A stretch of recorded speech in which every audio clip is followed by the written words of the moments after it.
नमस्कार दोस्तों, फाइनली हम लेकर आ गए हैं बोर्ड एग्जामिनेशन पेपर 2025 के लिए इंग्लिश विषय का मॉडल पेपर कक्षा 8 के विद्यार्थियों के लिए। तो दोस्तों, एग्जाम की दृष्टि से ये मॉडल पेपर बहुत ही इंपॉर्टेंट है, इसलिए आपको इस वीडियो को कंप्लीट देखना है और पूरे मॉडल पेपर को सही ढंग से समझना है। तो चलिए आपके इंपॉर्टेंट टाइम को ध्यान में रखते हुए इस मॉडल पेपर को हल करना स्टार्ट करते हैं। तो सबसे पहले है हमारा पार्ट फर्स्ट, जिसके अंदर ऑब्जेक्टिव टाइप के क्वेश्चन किए गए हैं। तो दोस्तों, आज के इस मॉडल पेपर का पहला क्वेश्चन है कच्छल इज ब्लैंक इज लैंड। आपको इसमें आर्टिकल लगाना है। तो इस वर्ड को हम पढ़ते हैं, रिक्त स्थान के बाद में जो ये हमारा वर्ड है इसको पढ़ते हैं तो प्रथम अक्षर की ध्वनि दोस्तों स्वर से निकलती है। इज लैंड, ई प्रथम में ई आ रहा है, स्वर से निकल रही ध्वनि, इसलिए यहाँ पर हमारा आर्टिकल आ जाएगा ए एन। ठीक है, कच्छल is an island. Second question है which of the following is not related to word indoor game, यानी इनमें से कौन सा इंडोर गेम नहीं है। तो कैरम है, लूडो है, स्नेक एंड लेडर है, ये तीनों के तीनों इंडोर है, बट फुटबॉल है वो आउटडोर गेम है। तो ऑप्शन नंबर हमारा कौन सा राइट हो जाएगा, डी ऑप्शन करेक्ट है। Question number third, which of the following underlined letters has a different sound. Different sound वाले वर्ड की आपको पहचान करनी है कि ये जो अंडरलाइन किया हुआ लेटर किस वर्ड में अलग ध्वनि दे रहा है। तो इसे हम पढ़ते वो, थ्रो, लॉन, काउ। यहाँ पर आ की ध्वनि आ रही, बट इन तीनों में आ रही है ओ की ध्वनि, वो, थ्रो, लॉन। ठीक है ना, तो हमारा option number D is the right answer. आगे चौथा क्वेश्चन है when the tremors came early in the morning the family was sleeping, यानी जब सुबह के समय में ये टर्मर्स यानी भूकंप जो आया था, झटका आया था भूकंप का, उस समय फैमिली क्या कर रही थी, सो रही थी।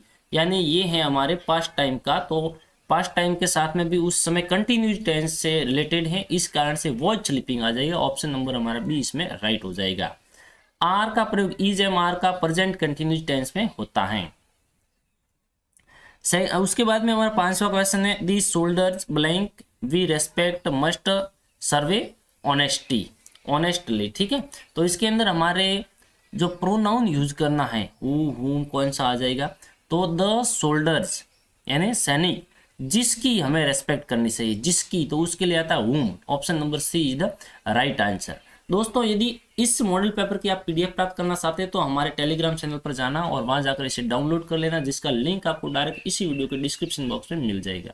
और हमने प्रत्येक विषय के 10-10 बहुत ही इंपॉर्टेंट मॉडल पेपर तैयार किए। यदि आप उन 10 के 10 मॉडल पेपर को कवर कर लेते हो तो आपका एग्जाम पेपर है वो आपको बिल्कुल हल्का लगेगा, बिल्कुल सरल लगेगा, और आपका एग्जाम का जो पेपर है वो आप सही तरीके से सॉल्व करके आओगे। तो आशा करते हैं कि आप उन वीडियो को जाकर अवश्य देखेंगे और आप अपना स्कोर अवश्य ग्रो करेंगे। आगे का हमारा क्वेश्चन है छठा, what are we waiting, what are we waiting for, हम किसके लिए प्रतीक्षा कर रहे हैं, फोर यहाँ पर आ जाएगा, कौन सा ऑप्शन, फोर। नेक्स्ट सातवां क्वेश्चन, आई एम स्ट्रॉन्ग, मैं मजबूत हूं या मैं ताकतवर हूं। आई ब्लैंक लिफ्ट दिस टेबल, मैं इस टेबल को आसानी से उठा सकता हूं। तो यहाँ पर हमारा मॉडल आ जाएगा कैन। ठीक है ना, जब हमारे अंदर एबिलिटी की बात होती है तो कैन मॉडल प्रयोग होता है। उसके बाद में दोस्तों पार्ट हम सेकंड को हल करते हैं, जिसके अंदर वेरी शॉर्ट टाइप आंसर आपको क्वेश्चन दिए गए, जिसके वेरी शॉर्ट टाइप आंसर आपको लिखने होंगे। तो क्वेश्चन नंबर है 8 to 11, कंप्लीट द पैसेज, आपको पैसेज को कंप्लीट करना है। ठीक है, यहाँ पर जो ये वर्ड दिए हुए इन्हीं वर्डों का प्रयोग करते हुए, तो मंडे यानी मंडे होगा वो कौन सा होगा, लास्ट होगा। ठीक है, या फिर जो एवरी यानी प्रत्येक मंडे होना चाहिए, तो यहाँ पर हमारा ऑप्शन आ जाएगा ये एवरी वाला। Every Monday on this way back from work Vipin Chaudhary would drop in at Kalicharan new market to buy books. यहाँ पर आ जाएगा बुक्स, वो बाई बुक के हैं जो बाई करने के लिए वहाँ जाते थे। Crime stories, ghost stories and thrillers he had two by at least 5, कितनी बुकें खरीदते थे एक साथ में, 5 बुक खरीदते थे वो, 5 book at a time to last him through the week. यहाँ पर आ जाएगा वीक यानी सप्ताह में, एक सप्ताह में वो लगभग 5 बुकों की लिस्ट खरीदते थे।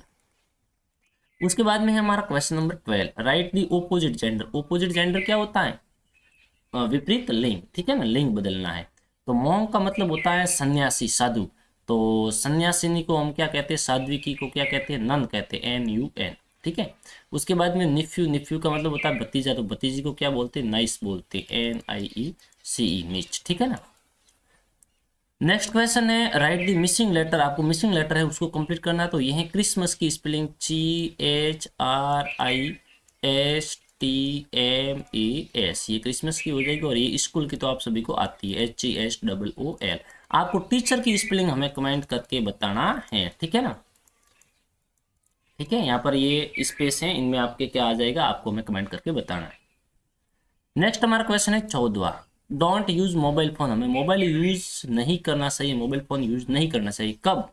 ड्राइविंग अ व्हीकल यानी व्हील ड्राइविंग, ठीक है ना, यानी के दौरान। व्हील का मतलब के दौरान, ड्राइविंग करते समय हमें मोबाइल का उपयोग नहीं करना चाहिए। तो यहाँ पर आ जाएगा व्हील। नेक्स्ट हमारा क्वेश्चन है 15, fill in the blank with the help of word give in the bracket. Bracket में दिए हुए वर्डों का प्रयोग करते हुए इन रिक्त स्थानों की पूर्ति करनी है। Do not blank traffic rule, तो ट्रैफिक रूल है उसका, तो हमें वॉयलेट नहीं करना चाहिए, है ना। तो यहाँ पर आ जाएगा ये हमारे वॉयलेट, ठीक है, नज़रअंदाज नहीं करना चाहिए, उसका निरादर नहीं करना चाहिए, मानना चाहिए, ठीक है ना।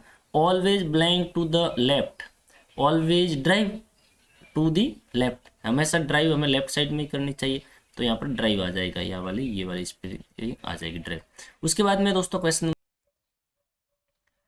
नंबर है दोस्तों 16, arrange the following word in proper order to meaningful sentence. आपको इन प्रॉपर ऑर्डर में इन वर्डों को लिखना है और आपको एक सही सेंटेंस बनाना है। डेली डू वी एक्सरसाइज, तो इसको हम प्रॉपर ऑर्डर में लिखेंगे तो ये हो जाएगा we do exercise daily, DAILY daily, okay.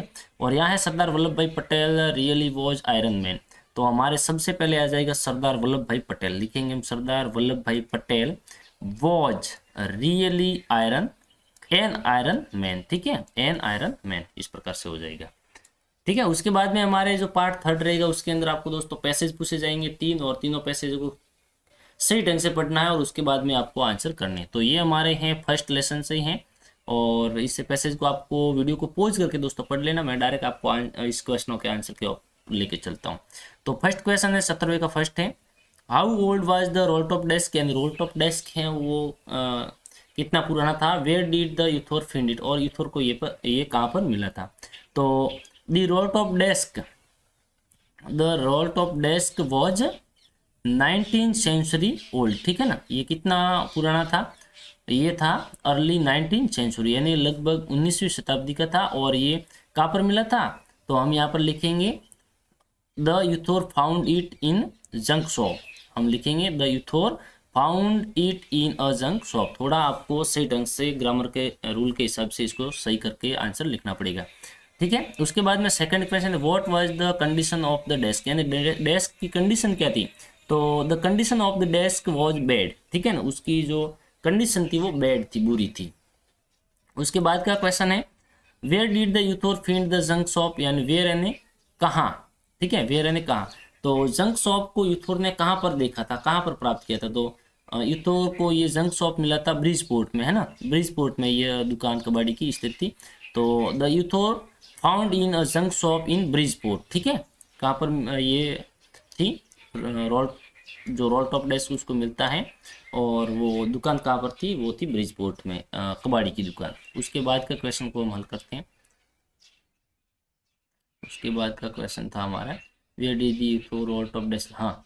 उसके बाद में हमारा 18वां क्वेश्चन रहेगा where did the author bring the roll top desk after purchasing, यानी लेखक ने उसको खरीदने के बाद में वो कहाँ लेके गया। तो आफ्टर द परसिंग द यूथोर, कहाँ पर लेके गया था लेखक, उसको लेके गया था उसके गैरेज पर। तो इसका आंसर मैं आपको इसके अंदर से बता देता हूँ, the author brought it and back to his work room at the back of the garage. इस प्रकार से ग्रामर के रूल से शब्द थोड़ा सा सही करके आपको लिखना है।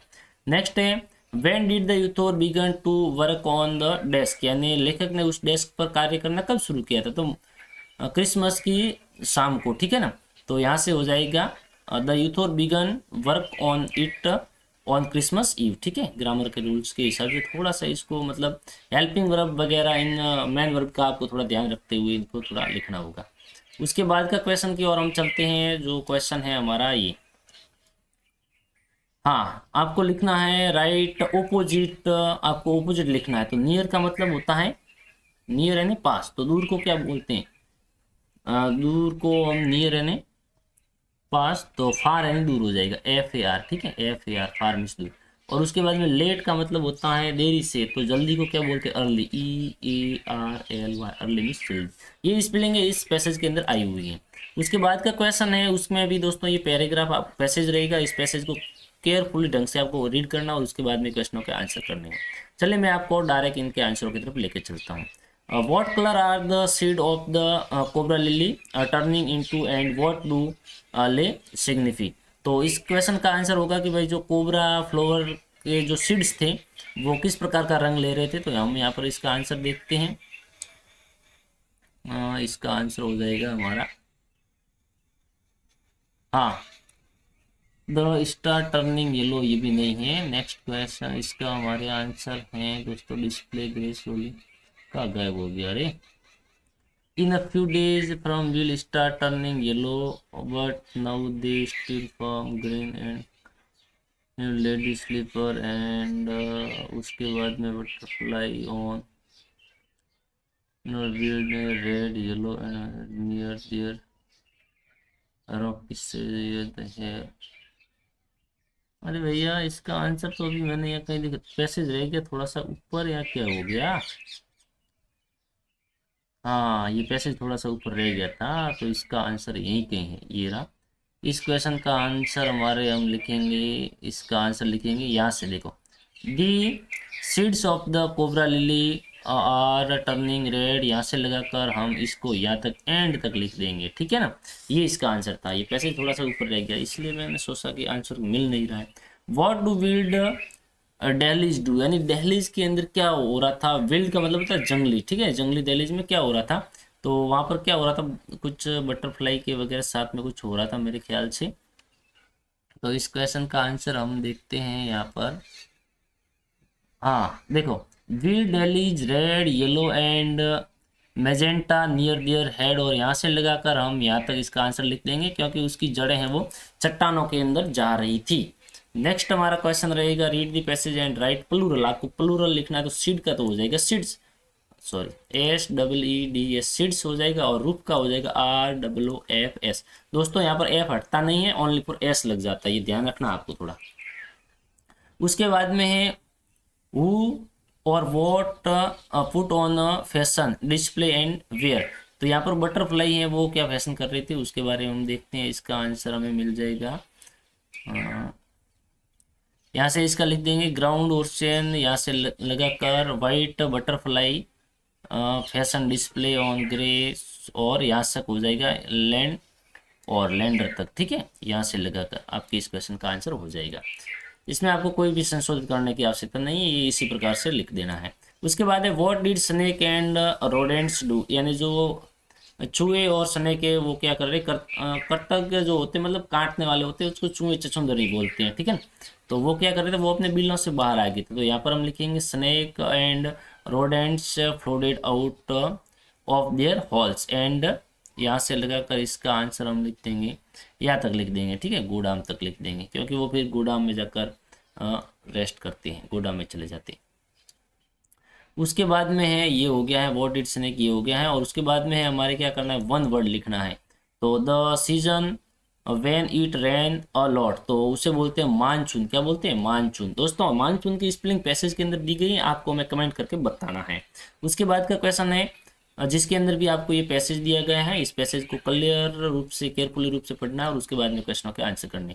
तो फर्स्ट क्वेश्चन है who was Kalpana Chawla and where did she belong to, Kalpana Chawla कौन थी और वो कहाँ से बिलोंग करती थी, तो इसका आंसर यहाँ से हमारे हो जाए, Kalpana Chawla was an astronaut who belonged to Karnal district of Haryana state, यहाँ तक इस क्वेश्चन का आंसर हो जाएगा। नेक्स्ट है what was she licence to do, यानी उसको किसका लाइसेंस मिला था, तो उसको सिंगल इंजन चलाने का लाइसेंस मिला हुआ था, तो यहाँ पर हम लिखेंगे she was license to fly single and, यहाँ से लगाकर इस क्वेश्चन का आंसर हमें लिखना है दोस्तों, हाँ यहाँ लीडर तक लिख देंगे, ठीक है,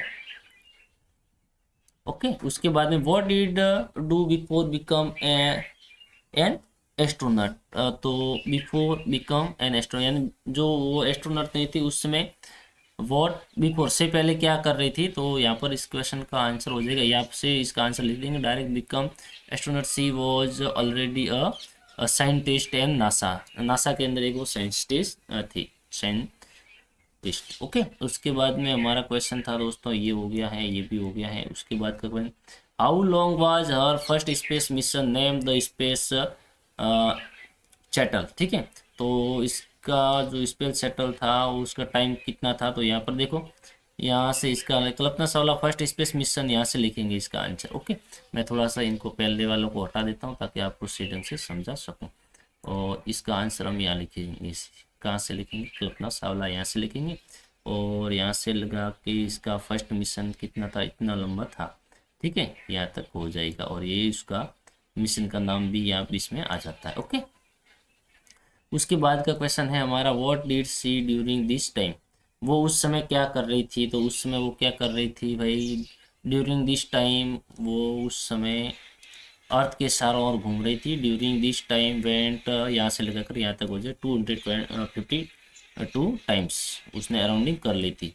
उसके बाद में what did she do during this time, ये हो गया है क्वेश्चन हमारा, और ये भी हमारा हो गया है, स्पेस नेम वगैरह ये हो गया है। उसके बाद में आपको वन वर्ड देने, a person who travel in a space craft, यानी जो अंतरिक्ष यान में मतलब घूमता है उसको हम क्या बोलते हैं, तो उसको बोलते हैं एस्ट्रोनॉट। ठीक है, ASTRONAUT एस्ट्रोनॉट। ठीक है, ये आपको याद रखना। ब्रदर और सिस्टर और बोथ, ये जो होते हैं उसको स्लीडर्स या ऐसा कुछ बोलते हैं। मैं एक मिनट आपको स्पेलिंग दिखा देता हूँ इसका। उसको बोलते हैं सिबलिंग्स। ठीक है, सिबलिंग्स बोलते हैं, सिबलिंग्स। ओके, उसके बाद का क्वेश्चन है हमारे 23वां क्वेश्चन है, इसके अंदर आपको इन सेंटेंसों को टाइम के अकॉर्डिंग सही करना है। तो ये आपके फर्स्ट वाले लेसन के अंदर जो पोइम है उसके अकॉर्डिंग उनसे ये ली गई हैं। तो आपको पता ही होगा सबसे पहले क्या आ जाएगा, the cricket sang happily through the summer में वो खुशी से गाता रहता है और उसने कुछ भी इकट्ठा नहीं किया था। He did not prepare for winter, यानी विंटर के लिए उसने कुछ भी प्रिपेयर यानी तैयार नहीं रखा था। तो उस कारण से उसके पास कुछ भी खाने के लिए नहीं था। तो उसके बाद में ये सेंटेंस आ रही है, when winter came the cricket had no food. तो फिर वो क्या करता है, एंट के पास जाता है हेल्प लेने के लिए, लेकिन एंट है वो उसको क्या कर देती है, मना कर देती है। तो इस प्रकार से संबंध हो जाएगा। उसके बाद का दोस्तों ये है जिसमें आपको या तो ये लेटर लिखना है, आपने जो कहीं भ्रमण किया है उसके आधार पर, और या फिर आपको फ्रेंडली क्रिकेट मैच, ये कौन सा मैच है, फ्रेंडली आपको मैच खेलना है, वॉलीबॉल का है, किसका है, फ्रेंडली आपको एक क्रिकेट मैच खेलना है जिसके लिए आपको अपने हेडमास्टर सर को एप्लीकेशन लिखना है। तो इन दोनों में से कोई एक लिख देना। इसके मैं आंसर आपको दिखा दूंगा अभी कुछ ही टाइम के अंदर। इन क्वेश्चन को पहले हल कर लेते हैं।